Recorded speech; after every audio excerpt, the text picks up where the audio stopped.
Olá, olá, querida Mãe pela Graça, seja bem-vinda a mais um episódio aqui do podcast Mães pela Graça.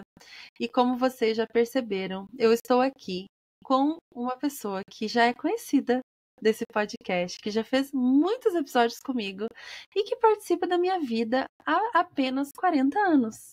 Minha mãe, querida Clarice Ebert, seja bem-vinda ao podcast Mães pela Graça mais uma vez. Imensa alegria estar com você novamente, querida filha. É uma satisfação estar aqui partilhando assuntos inspiradores e sempre uma alegria estar com você nos mais diferenciados espaços e mais esse aqui também que o Senhor nos uniu para conversarmos hoje. É muito legal. E assim, a minha mãe, Clarice Ebert, dispensa apresentações, né? Vocês já conhecem ela aqui. E a gente não vai gastar muito tempo com essa parte de ficar apresentando quem ela é, o que ela faz. Eu vou pedir para vocês fuçarem, irem atrás. Se você não conhece, você caiu de paraquedas aqui hoje, assim, quem é Clarice Ebert?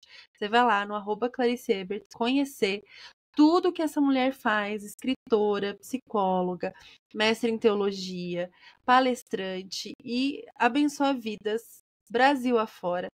Mas hoje a gente quer falar de um projeto especialíssimo que foi lançado agora.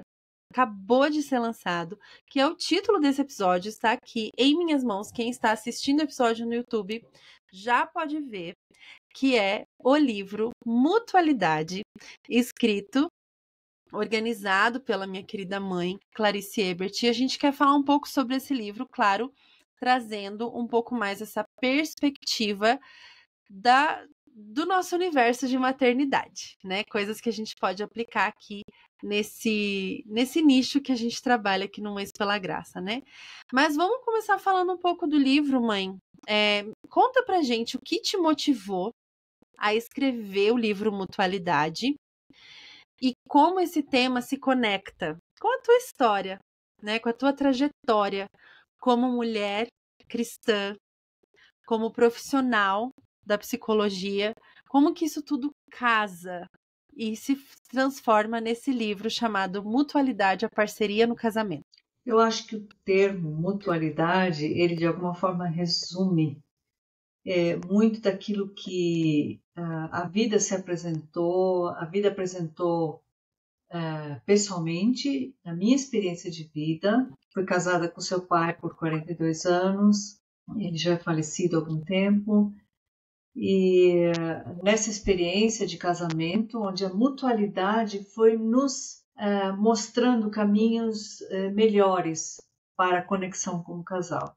E também na experiência atendendo pessoas dentro do ministério, atendendo pessoas dentro do setting da psicologia, conhecendo tantas histórias e percebendo que a mutualidade ela fala da estrutura do casal, da forma como o casal se relaciona, a dinâmica que eles estão ali vivenciando, né? Então esse livro, o que me motivou a escrever tem muito a ver com isso. E eu não quis escrevê-lo sozinha, por isso que eu chamei amigos, convidei amigos, muito gentilmente aceitaram a proposta de escrever comigo. Eu sou imensamente grata por isso, né? Porque eles aceitaram, porque eu me senti acompanhada por gigantes, literalmente, eu gosto de dizer isso, porque os autores desse livro são realmente gigantes, se a gente pode dizer assim, porque são pessoas que têm uma vivência profissional também junto a famílias, a casais, são estudiosos, são pesquisadores, doutores. Temos doutores em psicologia, temos um doutor em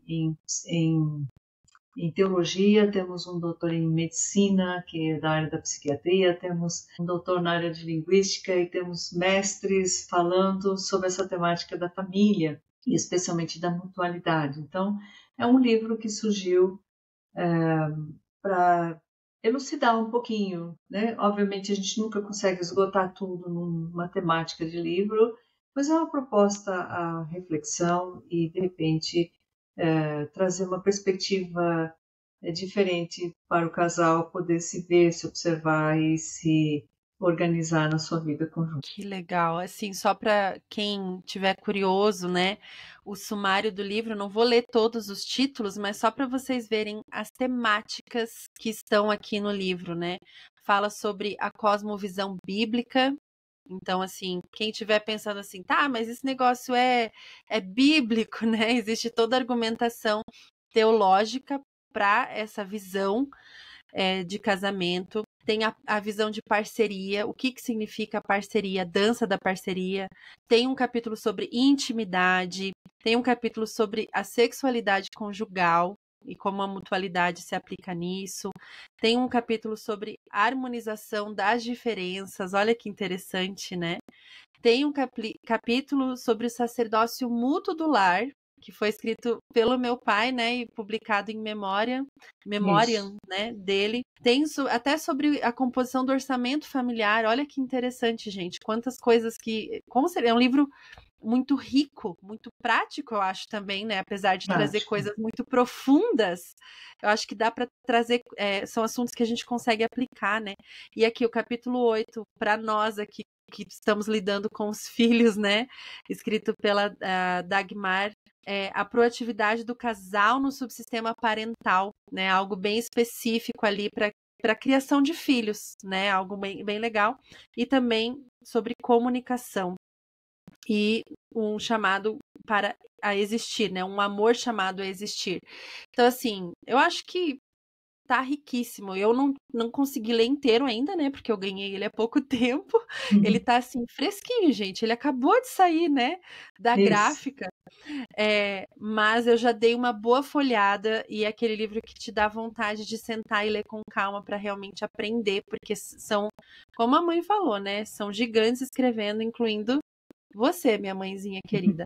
Então, eu recomendo demais que vocês conheçam o livro Mutualidade. E falando um pouco mais sobre isso, né? A mutualidade, ela vai muito além do dividir tarefas, né? A gente já quer pensar assim, mutualidade, então, é dividir as coisas, né? Todo mundo faz igual. Vai muito De além igual para disso. igual, assim, né? De Meio a igual para meio. igual. É. A gente, às vezes, Não. acho que é uma visão talvez um pouco imatura ou talvez muito superficial, né, das coisas. Mas é sobre compartilhar a vida mesmo, né? É uma coisa mais profunda. Então, como esse princípio transforma a maneira como os casais criam os filhos, já que não é só dividir tarefa, né? Sim. Essa briga ali de quem trocou mais fraldas, né, na infância dos filhos, É mas exatamente sim. isso. Esse é um ponto central, né? Porque Uhum, a perspectiva da mutualidade, eu só quero uma explicação um pouquinho sobre sim, por essa favor. temática, antes de entrar especificamente nos filhos, né? Que essa perspectiva da mutualidade, ela poderia ser apresentada em seus mais variados sinônimos. Tem muitos sinônimos, né? A gente poderia olhar Uhum, interligação, correlação, interdependência, que é um termo maravilhoso, correspondência, reciprocidade, assim vai, né? E ela basicamente ela vai se inteirando dentro, vai se fundamentando nos princípios de uma interação recíproca entre os membros do sistema, no caso, o sistema do casal que a gente está colocando, onde vai beneficiando ambos ali dentro, né? No entanto, o ponto central aqui é que a vivência da mutualidade vai além, inclusive, da reciprocidade e vai além da cumplicidade, que já são coisas maravilhosas, né? Ter um casal que vive a reciprocidade é uma coisa fantástica. Ter um casal cúmplice também é uma coisa fantástica, mas a mutualidade vai além ainda, porque ela carrega um conceito de relacionalidade e correspondência, né? Então, porque dentro de uma reciprocidade, pode haver um risco. O casal pode desenvolver, sem perceber, uma relação comercial, bem dentro daquilo que você acabou de falar, né? Vamos uhum, medir. Quem já deu aí? Quem já contribuiu? Então, é recíproco? Ou só eu que estou contribuindo, o outro não está? É só o outro, eu não estou?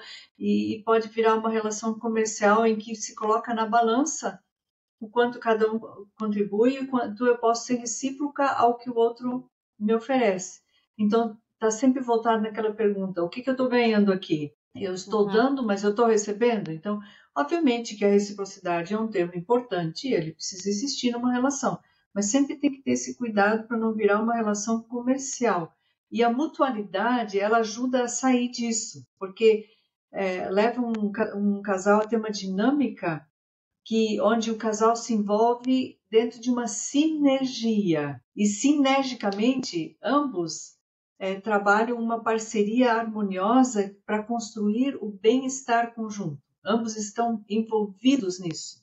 Não há uma medição quanto cada um dá, não. Ambos estão dispostos a colocar isso de forma espontânea. E, claro, o livro vai abordar a questão do amor, a questão da paixão, a questão da atração, como tudo isso funciona, mas dentro dessa ótica da sinergia, né? E especialmente porque duas pessoas envolvidas ali, dentro dessa estrutura de parceria, vão se reconhecer como protagonistas da relação. Não é uma pessoa protagonista e a outra é subjugada ao protagonismo de um. Ambos são protagonistas, né? Na medida em que tanto um como o outro tem voz, tem vez, tem voto para expressar pensamentos, sentimentos, opiniões, ajudam nas decisões. Então, o protagonismo de ambos se mostra tanto nas expressões dos afetos, como também nas escolhas corriqueiras do dia a dia da vida, desde as coisas mais simples até as mais complexas, né? E quando a gente entra na questão da educação dos filhos, que é uma coisa muito importante quando a gente toca nessa questão da parentalidade, a gente vai colocar todo o foco dentro de uma parentalidade conjugada, onde ambos participam dessa parentalidade diz respeito ao papel de pai e de mãe, os dois, né? Uhum. De Uhum. pais, no caso, né? E entendendo que a forma como o casal vivencia a sua relação vai influenciar os filhos. É inevitável, né? Então, se o casal vive dentro de uma sinergia da mutualidade, da parceria, isso vai afetar os filhos. E até pensei aqui em alguns exemplos. Por exemplo, Adão e Eva. Todo mundo conhece o casal bíblico lá, né? Do Éden, né? Eles foram totalmente, severamente afetados em seu vínculo quando eles perderam a sinergia que eles tinham lá no Éden. No Éden, eles viviam essa sinergia. Eles foram criados e eles cuidavam do planeta a partir dessa interação sinérgica, dessa dinâmica sinérgica. E quando houve a queda, tudo aquilo lá explodiu, eles foram expulsos do paraíso, eles perderam o vínculo, perderam essa sinergia, né? E aí a gente vê esse reflexo nos filhos, Caim e Abel, que vieram depois, que foram os primeiros filhos, eles se espelham nessa competição que foi surgindo nessa nova dinâmica entre os pais, porque agora um dominava o outro, né? O homem dominava a mulher e a mulher ficava meio vingativa por conta desse domínio e surgiu, ao invés de uma sinergia que havia antes, agora tinha uma competição entre eles. Esses filhos foram se espelhando nessa competição e como sintomas dessa tragédia de desconexão relacional aí, os irmãos Caim e Abel, eles foram para uma situação muito limítrofe. E a gente sabe da história, né? O Caim, cheio de inveja, de ódio, assassina o seu irmão Abel. É uma tragédia nessa família, né? Um outro casal, que também é muito conhecido, do povo que lê a Bíblia, né? Isaac e Rebeca. Isaac e Rebeca, eles iniciaram um amor muito festivo. Eles meio que foi assim, quando eles se encontraram, eles logo organizaram sua convivência, mas essa convivência tão prazerosa do início foi sendo afetada também e perdida quando os filhos vieram. E vieram Esaú e Jacó. E o Isaac e a Rebeca foram se desvinculando como casal à medida em que cada um se apegou a um dos filhos, né? E aí o Esaú se tornou o filhinho amado do papai e o Jacó o filhinho protegido da mamãe.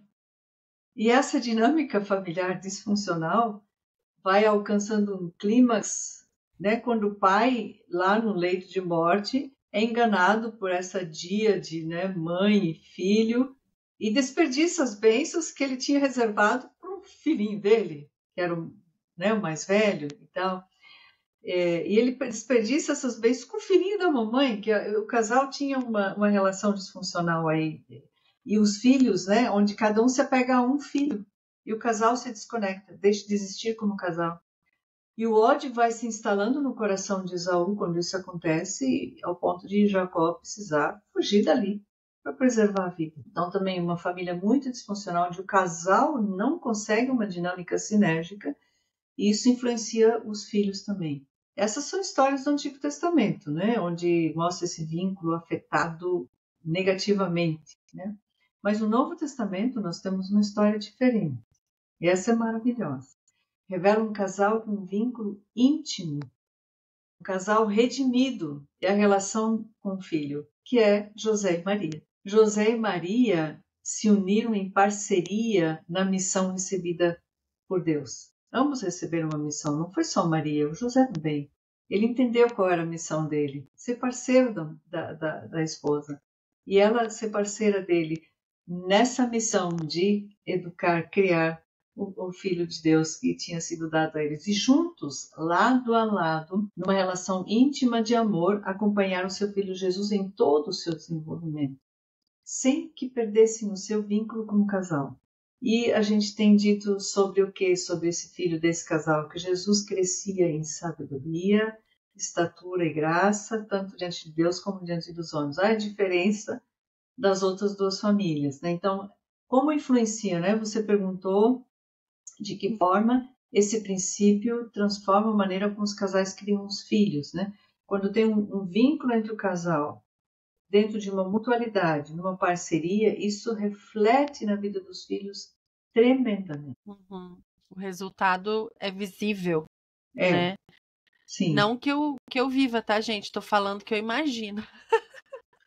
Não, Estamos mas em não busca, é uma né? questão de perfeição, não é uma questão de É, perfeição, né? é uma Mas é busca, né? ficar dentro desse propósito. Hum, Imagino que também isso. José e Maria deviam ter seus perrengues também, né? Sim, Mas sim, eles não saíam desse propósito de estarem unidos, de sempre voltarem de novo um para o outro, de sim. se cuidarem, Perfeito, né? perfeito. E muitas vezes a gente vê assim, como na educação dos filhos, os cuidados geralmente recaem mais sobre a mãe. Na nossa Hum. cultura, isso é um fato, né? Isso é meio que natural, biologicamente também, né? Que a gente fique mais próximo dos bebês quando eles nascem, a gente amamenta, né? A gente, na nossa cultura, tem a questão da licença maternidade também, né? Que a gente fica com os bebês e tudo mais. Isso é natural que a mãe, no início principalmente, fique mais com os filhos, né? Como que a mutualidade se aplica e ajuda a equilibrar essa dinâmica? Porque eu escuto muito, mãe, de ouvintes, né? De mulheres, eu tenho trabalhado com mães há tantos anos já, mulheres insatisfeitas com esse desequilíbrio, né? Que assim, por um certo período é até ok, né? Que ela sente que fica um pouco mais para ela, mas parece que isso se arrasta por anos, né? E essas mulheres vão se sentindo sobrecarregadas e elas ouvem falar de uma sinergia, né? De uma mutualidade onde o casal é parceiro. E eu acho que mulheres que se encontram nessa posição devem estar curiosas para saber como que essa mutualidade pode equilibrar um pouco, né, essa discrepância, né, que existe ali entre o quão envolvido um está e o outro não. Porque a ideia sempre é tentar entender que a parentalidade deve ser conjugada. Quando nasce um filho, quando um casal tem filhos, ambos devem se envolver com esse cuidado desse filho, né?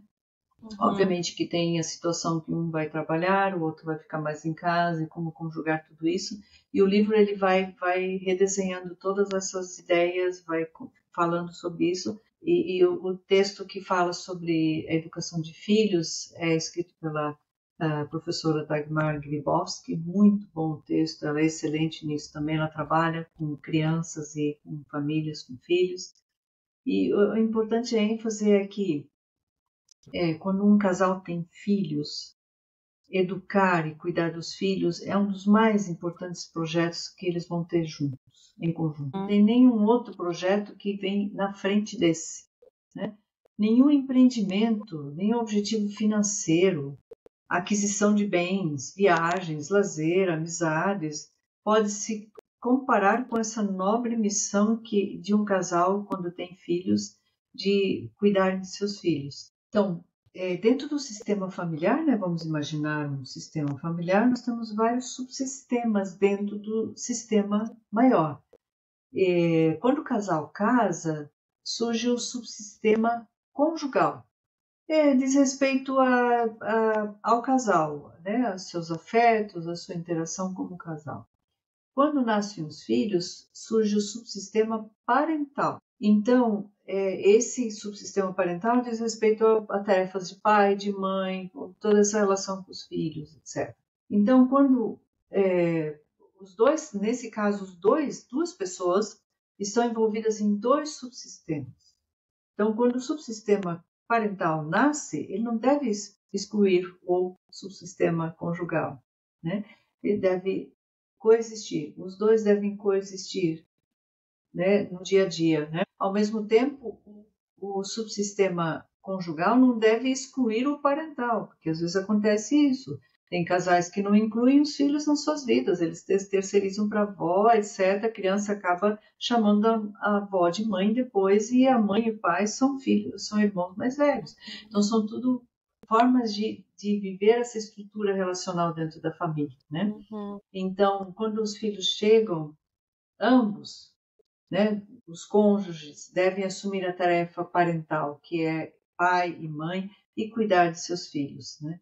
Como você falou no início, às vezes a mãe fica ali mais envolvida por conta da amamentação e tudo mais, mas tem tantas outras formas do pai estar junto, estar presente, e a presença do pai comunica ao filho quem ele é nessa relação, que ele não é um filho mais velho que a mãe vai terminar de amamentar aqui e vai depois alimentar o pai lá. Não, ele já está arrumando a alimentação, ele já vai cuidando da mãe. Então, ele está participando desse universo todo também, né?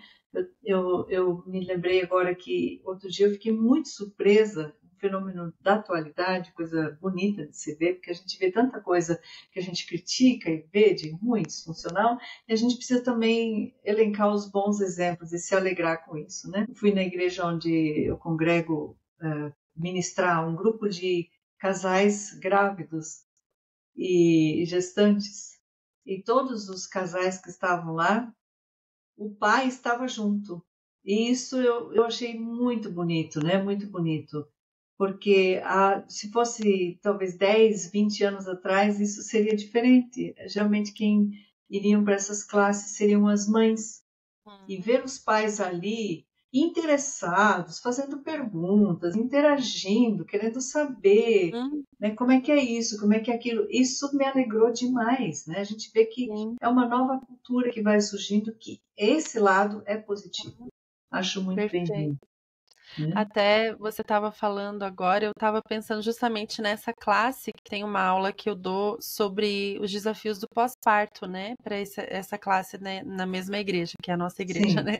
Uhum. E nós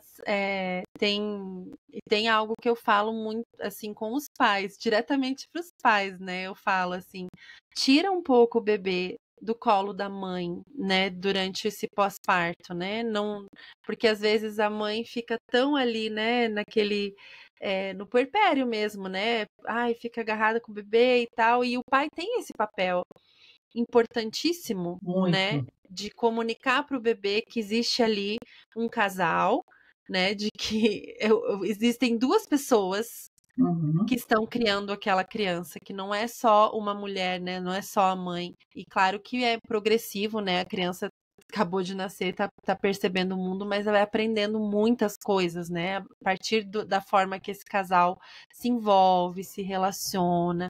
E o pai tem esse papel tão bonito e tão fundamental, né? E é Muito. muito bonito de observar quando casais jovens que vão ter o primeiro filho estão interessados em desenvolver a parentalidade assim, né? De forma Exato. mútua, né? De forma conjugal mesmo, né? Isso. Dentro dessa parceria, muito bonito. Agora, quais são os maiores obstáculos que você percebe, assim? Acho que na tua prática clínica você já deve ter visto muita coisa, né?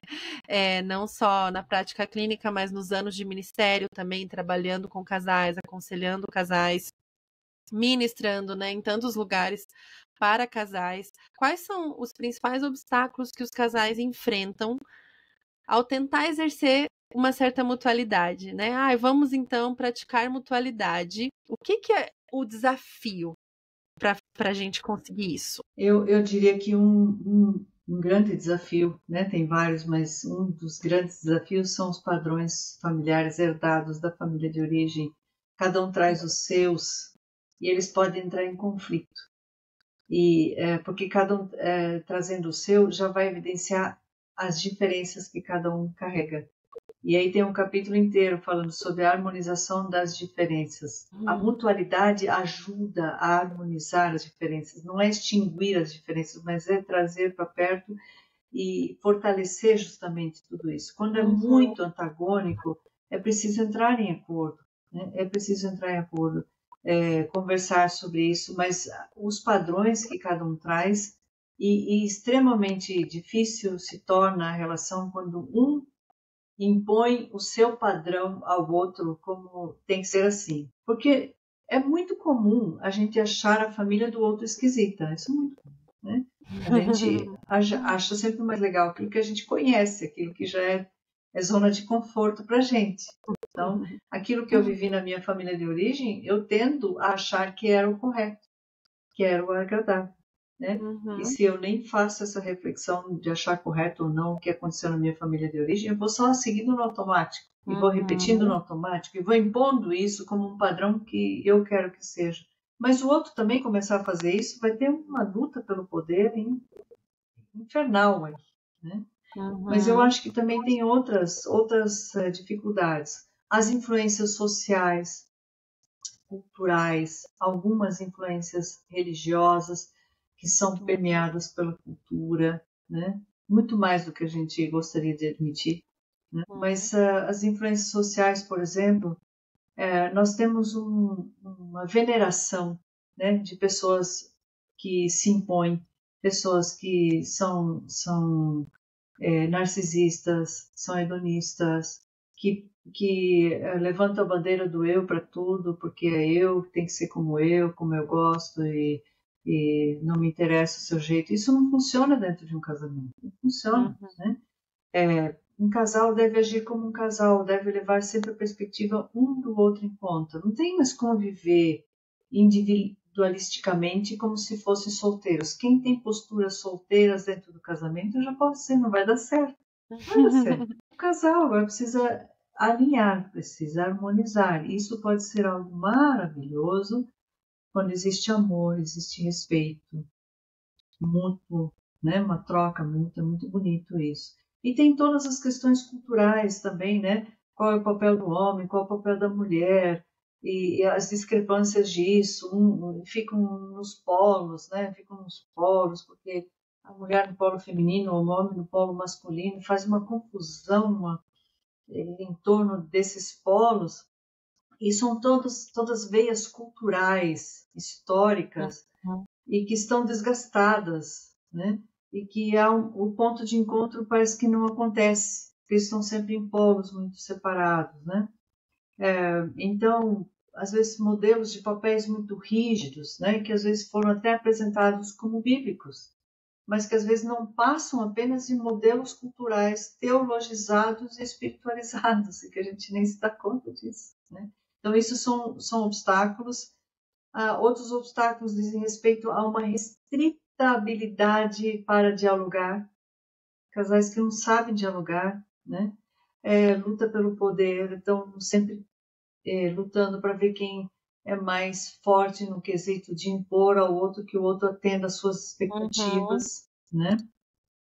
Dinâmicas, a dinâmica do casal, eu costumo dizer que o problema de um casal não são os assuntos, mas é a sua dinâmica, né? E se um casal tem dinâmicas hierárquicas muito acentuadas, vamos ter vários obstáculos. Por exemplo, o casal que tem uma dinâmica militar, né? Um é o capitão e o outro é o recruta. Nós vamos ter problemas aí, né? Especialmente, né, falando em militarismo, ao invés de carregarem carícias nas mãos, os cônjuges carregam armas, nós vamos ter problemas, né? Ou, às vezes, uma hierarquia organizacional, onde um é selecionado como o cônjuge gerente e o outro o cônjuge gerenciado, né? Então, também nós vamos ter discrepâncias aí. Ou mesmo essa relação comercial, né? O que eu ganho com isso, né? Eu estou dando isso, o que eu ganho com isso, como eu já falei antes. Ou, às vezes, uma dinâmica hierárquica parental. Eu explico. Como é que um casal tem uma dinâmica hierárquica parental? Quando, de repente, por exemplo, o marido se torna uma espécie de pai para a esposa, né? E ele trata ela com algumas deferências, né? Ele trata ela com algumas regalias a mais, como se fosse uma filha mais velha, mas ela me trata como filha. E ela tem que obedecer ele como se ele fosse um pai. Ou às vezes ela, né, a esposa, se coloca como mãe, né, do marido. Se coloca numa relação acima do marido, dizendo como ele tem que ser o tempo inteiro, ministrando, ensinando, educando, etc, etc. São hierarquias parentais disfuncionais dentro da relação, né? E muitos casais são orientados culturalmente por hierarquias, né? E assim acabam adotando para a vida conjunta uma dissociação. Não há uma confluência, uma sinergia. Difícil lidar com as conversas difíceis. Eu acho que a hierarquia que favorece apenas é a hierarquia do amor, né? Onde você se rende ao amor do outro e onde você também se doa no amor ao outro, onde a hierarquia é sim de uma submissão, mas ela é uma submissão mútua do amor, né? Também da entrega, da doação, da cooperação, da confiança, do respeito, do acolhimento, da ternura e até mesmo da misericórdia, né? Onde um está submisso ao outro em todas essas questões. Essa é uma hierarquia válida.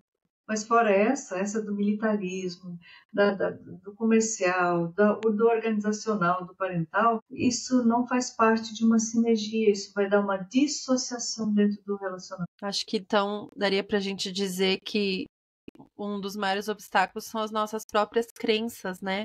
Às Que vezes, vem, sim.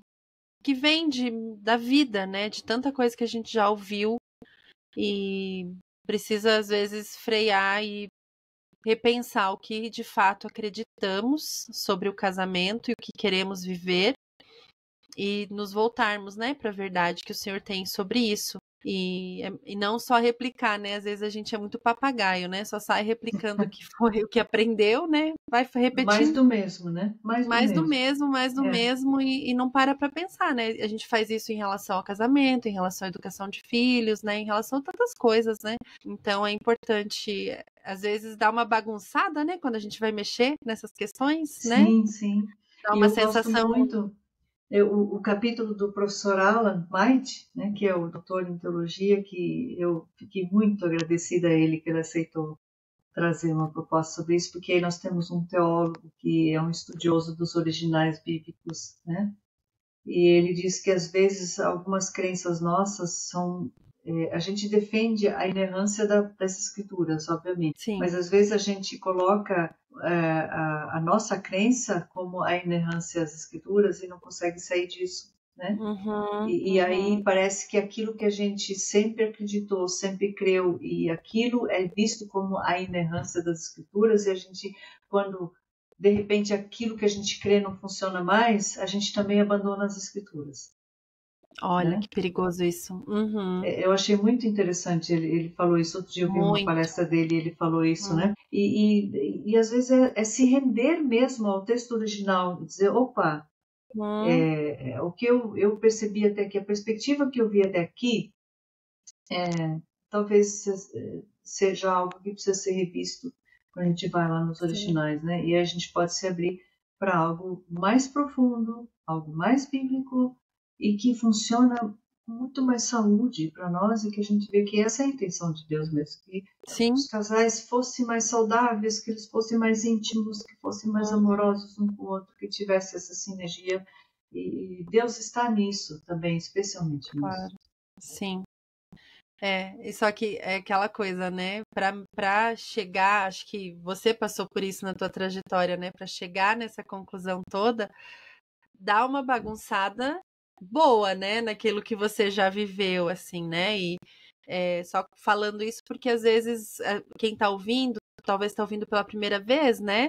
Essa nova perspectiva. E talvez tá sentindo que, peraí, bagunçou uma coisa que já estava muito organizada para mim, né? Então, às vezes essa primeira bagunçada num conceito que está muito enraizado, ela pode parecer que está atrapalhando, mas na verdade o fruto depois vem, é muito melhor, é um fruto mais maduro, né? E muito mais saboroso, diria, né? Quando a gente passa por essas pequenas crises, né? Diante do Senhor, eu acho que essa crise teológica tem que ser vivida aos pés de Jesus, né? E não distante dele. É muito, muito legal isso, né? Só convidando aí os ouvintes a se abrirem para um processo de conhecimento, né? Pode ser que você leia, que você continue crendo da forma que você creu até hoje. Mas é importante a gente ouvir, né? E tentar conhecer aquilo que Deus quer apresentar e não aquilo que eu creio assim, pronto, acabou, né? Sim, e é muito interessante porque quando a gente sempre entendeu de uma mesma forma e inclusive ministrou sobre a mesma forma, aquilo é difícil depois voltar atrás. É difícil porque você já afirmou tantas vezes isso, já ensinou tantas vezes isso, aí de repente você é convidado a repensar e aquilo parece que você precisa exercer a humildade para fazer essa que é uma reflexão. quebra de orgulho, né? Eu até estava atendendo outro dia uma pessoa e ela dizia assim, ela usava uma metáfora, eu estava como que num iate, num naviozão bonitão, todo pomposo, dentro das minhas crenças. E olhava para os outros como se estivessem ao meu redor nos barquinhos. E eu estava tão certa na minha vida perfeita, toda explicadinha, até que surgiu algo na vida em que ela caiu nas emoções e aquilo mostrou uma outra realidade para ela. Ela disse, hoje eu vou ao encontro das pessoas também num barquinho. Então, foi uma trajetória, né? Claro que eu não vou abrir mais para não expor, mas foi um movimento de Deus na vida dela, de ela ver que esse lugar, de ficar nesse lugar grandioso, tudo certinho, era justamente um lugar de tanta sobrecarga, que hoje ela num barquinho junto com todo mundo se sente leve. Sente leve. Eu não preciso mostrar perfeição, porque a perfeição, num certo momento, gera um desgaste tão grande, porque você sabe que não é perfeito, mas você tem que continuar mostrando que é. E essa representação gera uma super carga aí, né? Muita sobrecarga. É libertador a gente admitir que não sabe tudo, que tem muito para aprender, né? Esses dias eu ouvi um pastor falando, eu comentei com você, né? O pastor John Mark Comer falando assim que quanto mais ele estuda as escrituras, mais ele foi aprendendo a dar espaço, ele fala, né? A permitir que haja espaço para as dúvidas dele diante do Senhor, né? Porque as escrituras elas são profundas demais e a gente, né, vai estudando e muitas vezes a gente se agonia com a dúvida, né? Mas se a gente está diante do Senhor com as nossas dúvidas, com as nossas questões, buscando aprender dele, né, com livros, a palavra de Deus e diante do Senhor, o Espírito dele vai nos dando discernimento, a gente vai aprendendo, mas a humildade eu acho que é ó, o passo aí, né? O caminho. Não tem nem como a gente ser crente sem ser humilde, né, gente? Bem-aventurados os pobres de espírito. E é E a isso. humildade é que nos torna humanos, né? A É, humildade. exatamente. Não é Agora voltando. humilhação, é humildade. Não, não é humilhação, mas é humildade. Reconhecer, precisamos É, aprender, né? sim. Temos aí uma vida toda para isso, né? Agora, voltando um pouquinho para o tema aqui de educação de filhos, né? É, mesmo a gente buscando ali, né, ter uma sinergia, essa mutualidade toda, nós somos diferentes, né? Você fala sobre essa Sim. harmonização das diferenças e o casal tem estilos de educar que são diferentes. A gente pode até, acho que combinar o que a gente quer fazer ali com as crianças, né? O que a gente vai permitir, não permitir, como que a gente vai disciplinar, enfim. Mas como que a gente lida assim quando os estilos parentais de um e do outro são muito distintos? Tipo, um é muito permissivo, o outro é mais autoritário. Como que a mutualidade ajuda aí nessa unidade do casal para que esse tipo de diferença não gere tanta discussão assim? Eu acho que um pode aprender com o outro, né? Uhum, Para ver mais equilíbrio. Um pode aprender com o outro. Aquele que é muito permissivo, ele pode sim aprender a ser mais firme, né? E aquele que é muito rígido aprender a ser um pouco mais flexível. E um pode aprender com o outro, né? Porque é muito arriscado quando ficam em polos muito opostos, né? Você citou justamente dois polos muito importantes aí, quando um é muito rígido e o outro é muito permissivo, né? É um risco porque aí um se torna a lei e o outro o libertador, né? uhum, Pode ensinar com isso para o filho que ele vai sempre levar uma vantagem a mais com o libertador, né? Porque está sempre para uhum, libertar. Então o filho vai sempre se encostar mais naquele que o liberta mais. uhum, E dentro também de uma dinâmica do morde e o outro assopra, a criança vai sempre fugir daquele que morde, vai estar sempre uhum, mais perto daquele que assopra. Então, são famílias que às vezes acabam evoluindo para uma triangulação muito disfuncional, né? E às vezes uhum. acaba gerando algo do tipo assim, um é visto como perseguidor, o outro é visto como perseguido e o outro é visto como protetor. É uma triangulação muito Sim. disfuncional, né? Uhum.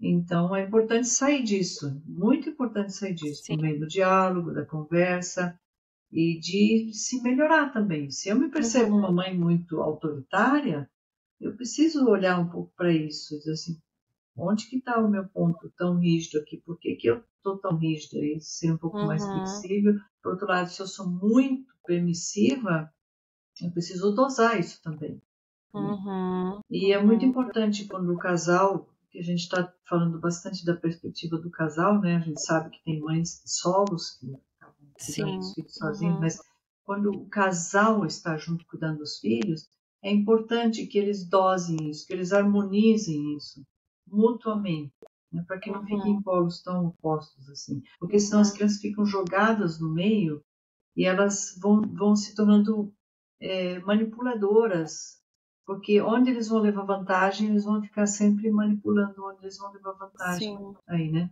E causa muita Uhum. irritação dentro dos lares, dentro das famílias. Sim, com certeza.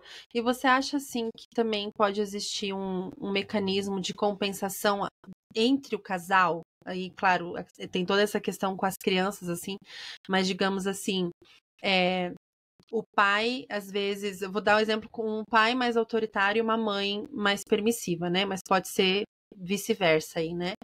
Mas, digamos, um pai é muito autoritário porque ele sente que a mãe é tão mole que ele tem que Uhum, ser mais autoritário, porque alguém tem que ter pulso firme nessa casa, né? uhum, Ou a mãe, às vezes, é mais mole porque ela tem dó, né? Porque o pai já é firme demais. Então, meio que um vai compensando o outro. E claro que geralmente a gente fala que a mãe vem e liberta, ou o pai vem e liberta, né?